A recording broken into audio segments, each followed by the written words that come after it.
ओम गणेशाय नमः। ओम नमः शिवाय। मैं निखिल ज्योतिषाचार्य आप सभी का मेरे चैनल पर पुनः स्वागत करता हूं। आशा करता हूं कि आप सभी स्वस्थ होंगे। महादेव की कृपा आप सभी पर सदैव बनी रहे। कि वीडियो मीन यानी कि पाइसेस के लिए बहुत विशेष है, क्योंकि वीडियो है 21 जुलाई से 27 जुलाई 2025 के साप्ताहिक राशिफल के बारे में। कैसा रहेगा आने वाला सप्ताह मीन के लिए, पाइसेस के लिए। जो मेरा साप्ताहिक राशिफल होता है वो प्रमुखतः चंद्रमा और उनकी गति पर आधारित होता है।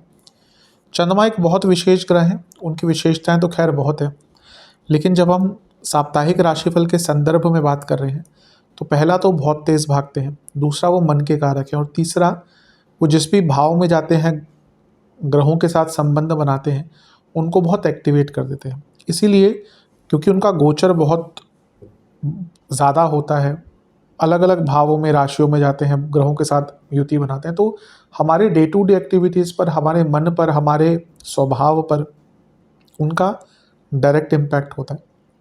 और इसी को समझने के लिए कहीं ना कहीं साप्ताहिक राशिफल विशेष होता है।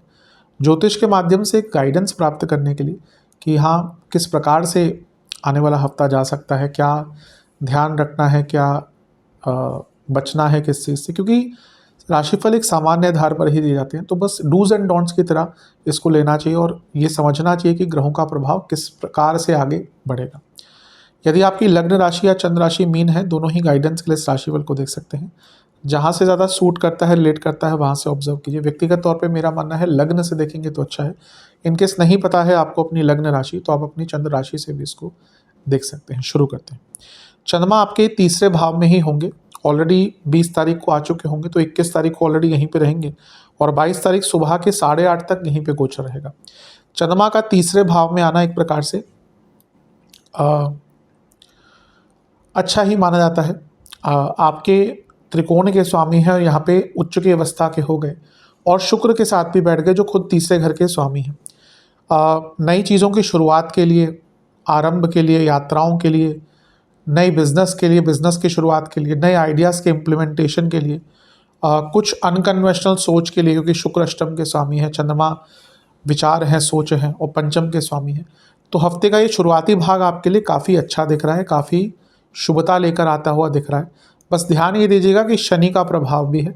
अब शनि लाभेश है, चंद्रमा पंचमेश है, लक्ष्मी और लाभ, और तीसरे घर में खुद लक्ष्मी के कारक के साथ बैठे, पैसा आएगा। लेकिन शनि चंद्रमा विषदोष, तो बोलिएगा, कम्युनिकेशन पर ध्यान दीजिएगा और किसी की बातों से निराश नहीं होना। कहीं ऐसा ना हो कि सब सही चल रहा है और किसी ने एक ताना मार दिया और आप निराश हो गए। ये तो अगर ऐसा होने लग गया तो बहुत ही मुश्किल हो जाता है जीवन, क्योंकि आप देखेंगे अधिकतम लोग ताने मारेंगे ही, इस प्रकार के लोग आपको मिलेंगे। लोग क्या करते हैं ना, अब जब सफल नहीं होंगे तो उस पर भी ताना मारेंगे, जब आप कुछ अच्छा करेंगे उस पर भी ताना मारेंगे। तो यहाँ पे किसी की बातों पर ज़्यादा ध्यान नहीं देना। नवांश कुंडली बता रही है कुछ नयापन लाइए, थोड़ा सा बोरिंगनेस ओवरऑल जीवन में दिख रही है, बदलाव कीजिए। दशांश कुंडली कार्य क्षेत्र में सब ठीक है, ऐसी कोई दिक्कत नहीं दिख रही। बस एक ही चीज़ कहूँगा कि थोड़ा सा स्किल एनहेंसमेंट पर ध्यान दीजिए, स्किल बढ़ाइए। बिजनेस में भी कहूँगा कुछ बड़े डिसीजंस लीजिए। लव लाइफ, जो चेंजेस आ रहे हैं आप में, आपके व्यक्तित्व में, आपके पार्टनर में, उसको एक्सेप्ट कीजिए, उससे लड़िए मत। चेंजेस तो आएंगे। जहाँ तक वैवाहिक जीवन की बात है, सेम चीज़ कहूँगा, एक्सेप्टेंस की आवश्यकता है। एक्सेप्टेंस ले आइए, बहुत चीज़ें ठीक हो जाती हैं। स्टूडेंट्स, आपकी प्लानिंग अच्छी है, आपकी तैयारी अच्छी है, बस एक जो डिटर्मिनेशन चाहिए होता है ना कि हाँ मुझे आगे बढ़ते रहना है, वो नहीं है। अभी क्या होता है कि थोड़ा सा आगे बढ़ते हैं, कठिनाई आती है, फिर छोड़ देते हैं हर चीज़ को। इस पर विचार कीजिए। सेहत के दृष्टिकोण से गले के रोग, कफ रोग, ENT की प्रॉब्लम, सर्वाष्टक में आपका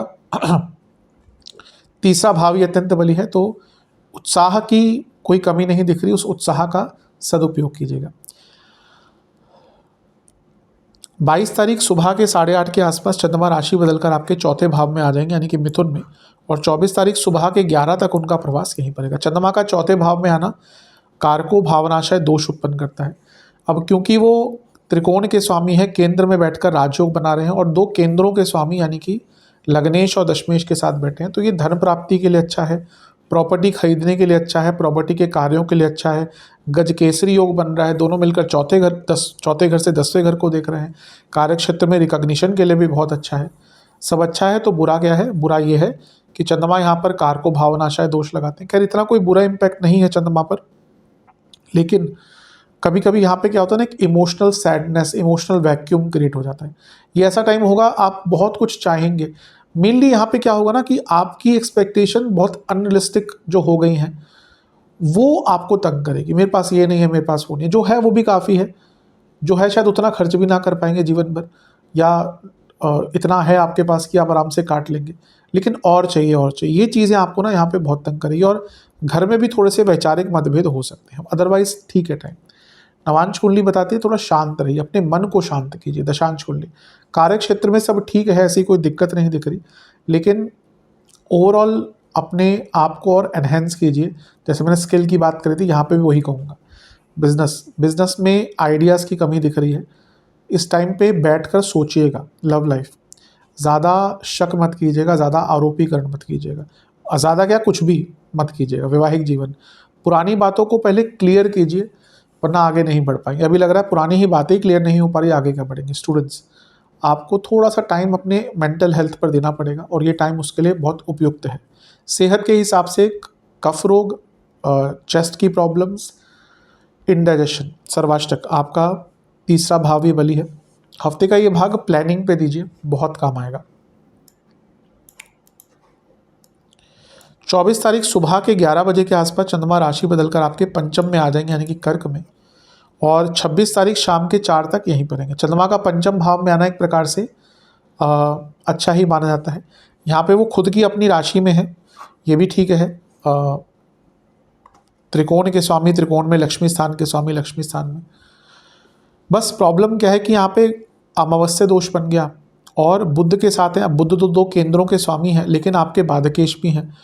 चंद्रमा बुध कन्फ्यूजन और बुध वक्री है, तो अब यहाँ पे 10वें से अष्टम में इतना कुछ हो रहा है। जॉब चेंज का योग बनता है, अनकन्वेंशनल आइडियाज़ आ सकते हैं, ये सब अच्छा है। लेकिन पंचम भाव थॉट प्रोसेस का है, यहाँ पे ग्रहण दोष का लगना, चंद्रमा सूर्य वक्री बुध, फालतू की थिंकिंग, फालतू के आइडियाज़, फालतू की चिंताएं, फालतू की चीज़ों में अपना ध्यान लगाना, हाइपोथेटिकल सिचुएशन, इमेजिनरी वर्ल्ड में जीना, ये आपको बहुत तंग करने वाला है यहाँ पे। तो यहाँ पे प्रैक्टिकल रहिएगा, उस चीज़ पर अपनी क्रिएटिविटी लगाइए जो सच में पॉसिबल है, या वहाँ पे सोच लेके जाइए जो सच में कर सकते हैं, या प्रेजेंट में रहकर। 20 साल के बाद के बारे में अभी से सोचना, 10 साल बाद, हाँ व्यक्ति एक थोड़ा सा प्लान करके चलता, पर आप देखिए कि हम जो 5 साल पहले सोच रहे थे क्या अभी वैसा है? चीज़ें कितनी जल्दी बदलती हैं 5 साल में। आज से 10 साल पहले, 5 साल पहले जो चीज़ें थी, हम जो इमेजिन करते थे, क्या वो सब वैसा हो रहा है? चीज़ें बहुत बदल जाती हैं, हमारी प्रायोरिटीज़, हमारी प्राथमिकताएं। तो यहाँ पे प्रेजेंट को रहकर थोड़ा सा ध्यान दीजिएगा। नवांश कुंडली बताती है कि बैलेंस लाने की कोशिश कीजिए जीवन में। दशांश कुंडली कार्य क्षेत्र में किसी से दबिएगा मत। अगर आपने कुछ गलती नहीं करी तो दबना नहीं, और अपने पॉइंट ऑफ व्यू रखिए आराम से। बिजनेस में फिर से कहूँगा, जो मैंने शायद पहले भी कहा था, कि बदलाव की आवश्यकता है हर प्रकार से, आइडियाज़ हो, स्ट्रक्चर हो। लव लाइफ में एक दूसरे को थोड़ी फ्रीडम दीजिए। अभी लगता है कि एक बंधन युक्त हो गया है रिलेशनशिप। वैवाहिक जीवन, एक दूसरे को सपोर्ट कीजिए, एक दूसरे के सपोर्ट में रहिए, एक दूसरे के कॉम्पिटिटर्स नहीं हैं आप लोग।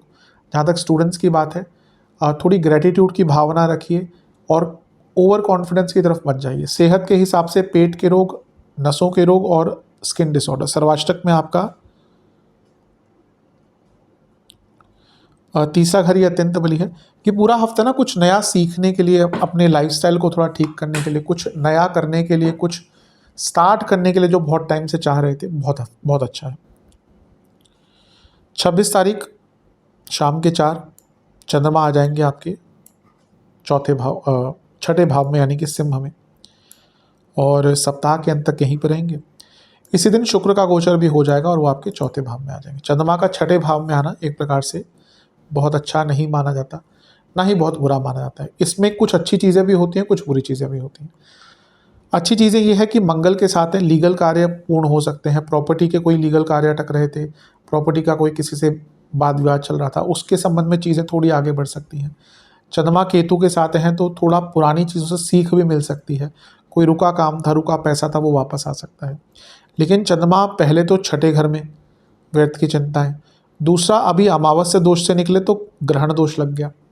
तीसरा, मंगल, चंद्र मंगल योग ये धन के लिए अच्छा है, अनकन्वेंशनल प्रकार से पैसा कमाने के लिए अच्छा है। लेकिन केतु मंगल साथ में अंगारक दोष बनाकर बैठे तो चंद्रमा ने उनको ज्वाइन कर लिया।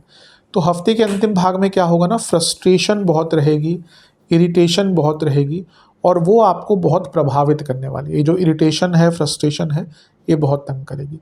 किसी की बातों में न मत आइएगा, किसी को पैसा उधार मत दीजिएगा, किसी से बहस करने की कोशिश मत कीजिएगा, और कोई पोक करे भी उसको इग्नोर कर दी, क्योंकि यहाँ पे क्या होगा ना, एक बार आप बहस करेंगे वो 3-4 दिन तक आपके प्रभाव मन पे रहेगा।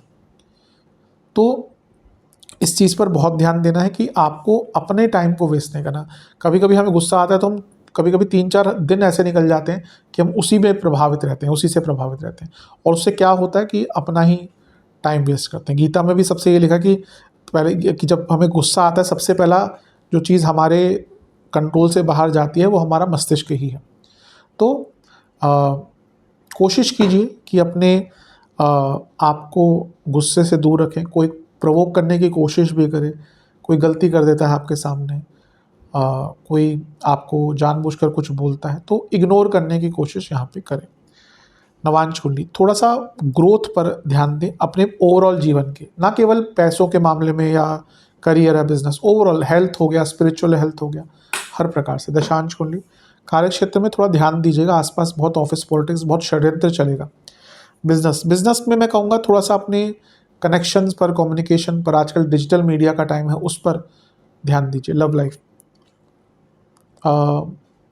लड़ाई झगड़े बहुत होंगे। एक अच्छी चीज़ है कि जिनका रिसेंटली कभी कुछ ब्रेकअप वगैरह हुआ था, उनको थोड़ा सा पैचअप करने का मौका मिल सकता है। वैवाहिक जीवन में भी चीज़ों को ठीक करने का अवसर मिलेगा। बहस हो सकती है, एक इम्पॉर्टेंट बट टफ कन्वर्सेशन भी हो सकती है, पर उसका नतीजा ये निकलेगा कि डाउट क्लियर होंगे और चीज़ें अच्छी हो सकती हैं।